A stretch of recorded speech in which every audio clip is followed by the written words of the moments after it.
SEGA. Hello all and welcome to the quest battle Azhag's Ardama. As mentioned in Rally Point 30, I'm joined by Darren McNally. Hello.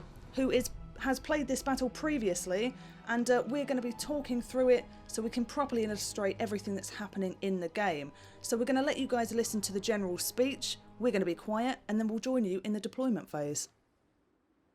Those stupid, flouncy humies think they can trance all over our sacred ground. That burial mound is Mork's property, not some fishy-smelling lake eggs.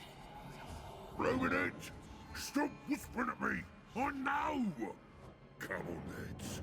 We're gonna stamp these gits and send them running back to their pretty towers. I've had my visions from Mork himself. He reckons we do this, it's gonna sort my armour out real good, when I won't have to knock you all about. What's that?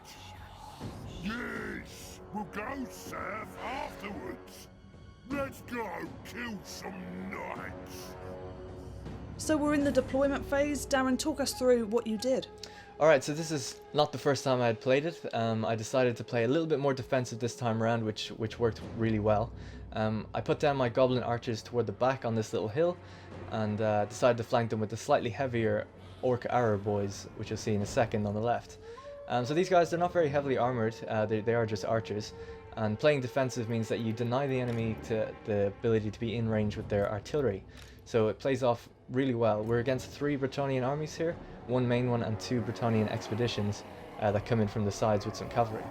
So here's the orc arrow boys. They're decent melee combatants, which means that basically if they get flanked, they can kind of hold their own, they don't just break immediately. I would say generally speaking for a greenskin army is that goblins are faster but weaker and the orcs are tougher but slower.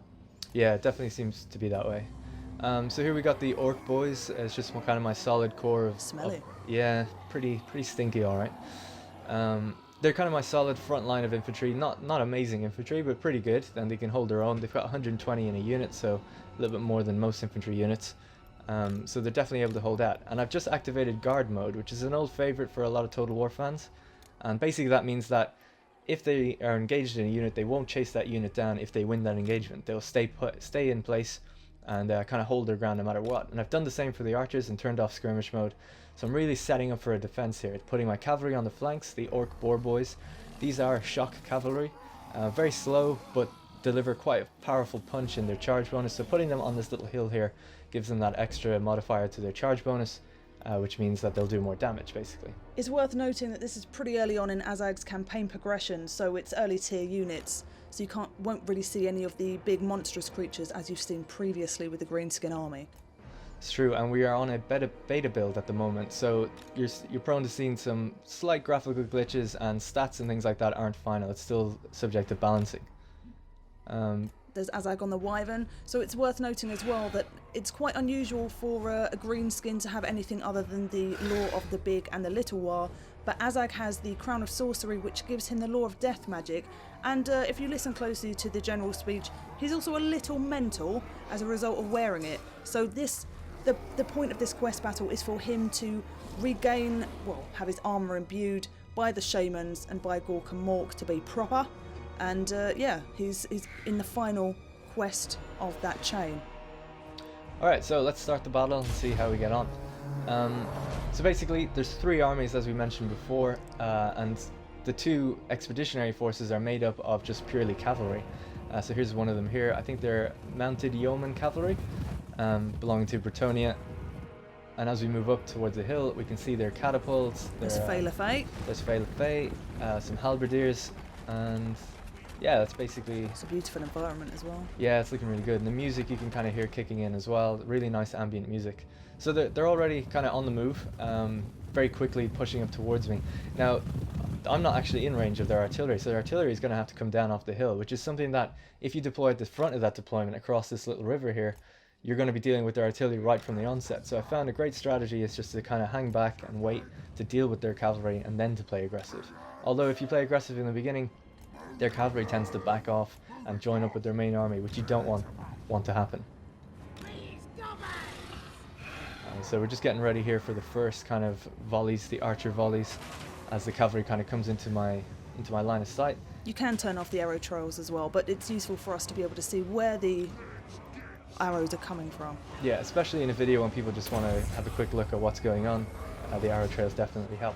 So I've just activated the Spirit Leech spell. It lasts about 15 seconds, and it's a direct damage spell. So it just basically directly affects their health, lowering the health of every unit or every entity in that unit. It's not a very expensive spell. The Winds of Magic barely got touched at all, and it was just a little test spell. I wanted to test the water a little bit as the unit approached my front lines and give it a bit of damage, and it seemed to work. They backed off after their initial charge. So magic is quite tricky to use, and it's not overpowered in the sense that it's going to wipe out a whole unit. Each spell is specifically tailored to have a function, so you need to really carefully read what the effects of the spell are before using, otherwise it could damage you in some very interesting ways. Yeah, you can see later on, actually, we'll show you some miscasts and things like that, but even the most powerful spell doesn't wipe out the unit. So a lot of people are kind of worried on social media and things like that magic, how's it going to work, and is it going to be too powerful?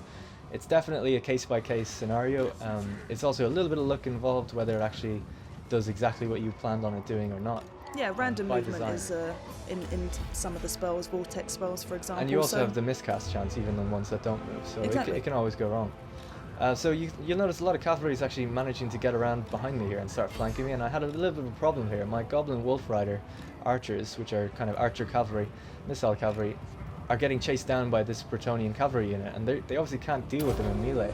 So I got Azhag to call another spell, the Fate of Buna, which is a much stronger, similar to the one I cast before, but it's much, much stronger.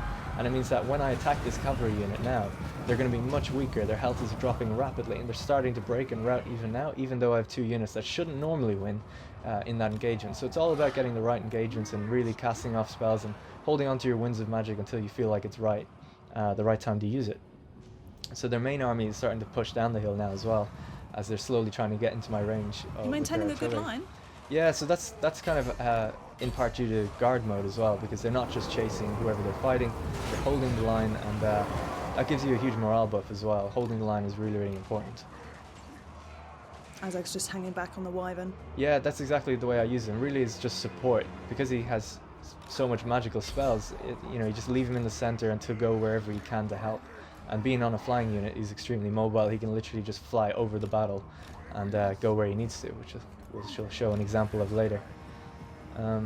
So this unit as well, this is another example of using magic again. I use the aspect of the Dread Knight to buff the morale of this unit. It's starting to rout and break, but once I bring it kind of behind the lines and buff its leadership, it comes back and it gets into my control again.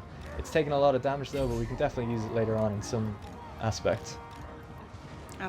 See what you did there? That's yes. right. Nice. So yeah, we're kind of just dealing with the remnants of these cavalry skirmishes, I guess. And we seem to have won on the right side. You'll notice some of my units are chasing because I haven't put them onto guard mode. Sometimes it's good to do that because they will need to chase down routing units to make sure they don't reform and come back. And here we can see the catapults are now in range and they're starting to fire. It's quite a lot. I think there's almost more than 12 units of or individual catapults firing on me here, so it's quite a lot to deal with. Could see the Bretonnian general there, Anno Michaud, back in the distance. Yeah, he's just chilling next to the artillery. He kind of stays back with the main army a little bit. Same with Fay LaFay, who we'll see as well. So I decided at this point that just to push up, I was just about ready. We had just one final engagement to deal with. Thought I'd bring my orc board boys out into the hill over on the right and start really, because their cavalry is pretty much all gone now, almost. So now I have the cavalry advantage, even though they're quite damaged.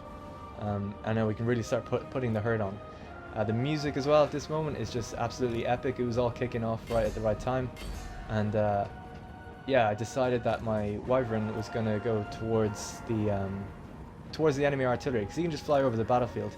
And we're going to show you a really cool spell here. Doesn't always go in your favor, but this oh, it's my favorite, the Purple Sun of Zerus. That's right.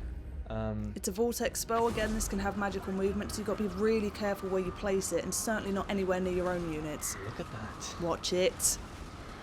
So basically I did this a few times and it kind of doubled back on my own guy and didn't really go quite as well, so there's a bit of a random chance that it's going to work, and it worked beautifully there, and I landed my general down on their artillery just to keep them busy. It doesn't actually... Legendary Lord in Warhammer.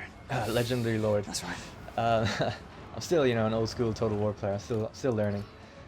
Good job I'm here then. Yeah, exactly.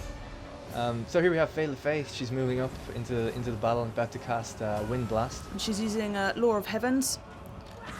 But it's a miscast.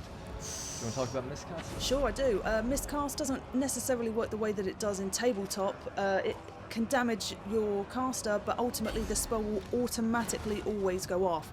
So depending on how low or high their health is, they can die, but generally speaking, you should be fine to keep casting. Right, so I'm starting to try to envelop the units here. They've actually broken a lot of my guys in the center. The artillery has done a lot of damage to my units that were otherwise in place, and those cavalry charges as well. It all adds up. So I brought some of my kind of heavier infantry into the fight to help out, but I've also called Azhag back and activated the Fate of Buna again, just to lower the damage of this unit and hopefully get some kills in there as well. But at this point, yeah, it's starting to turn in my favor. I've got some units actually not doing anything. I'm not microing very well. But I'm just trying to kill the remaining forces and trying to kill Faye LeFay as well. And like I said, this cavalry that I managed to recall earlier, even though there's only like 20 dudes in the unit, they've managed to get some successful charges off onto artillery and just keep them busy and keep them locked down from firing on me. They seem to be kind of trying to run away up the hill as well. Seems like it's pretty much a case of just chewing through the remaining units. You've done quite a lot of damage. Yeah, so Faye LeFay has actually tried to do another Wind Blast here, if you'll notice, and they just kind of caught the end of my unit there. Did a little bit of damage, and most of them were able to get up and remain unharmed. So you can see they're always looking for their prime opportunity to use their magic as well. And then we're just chasing down the remaining Bretonnians. That's basically it. Quite a successful battle, if I do say so myself. How successful was it? Quite successful. Was it heroic? I might even say it was heroic victory. Oh! So there we go. Proof. We've got the victory. And then we just have a little look at the battlefield. You can keep chasing down units if you want, and then you just hit end battle, and there we go. Boom, heroic victory. Congratulations, Darren. Easy. So we're playing on hard, by the way, as well, in case people are wondering the difficulty. It can get much harder, and it can get much easier, depending on your playstyle.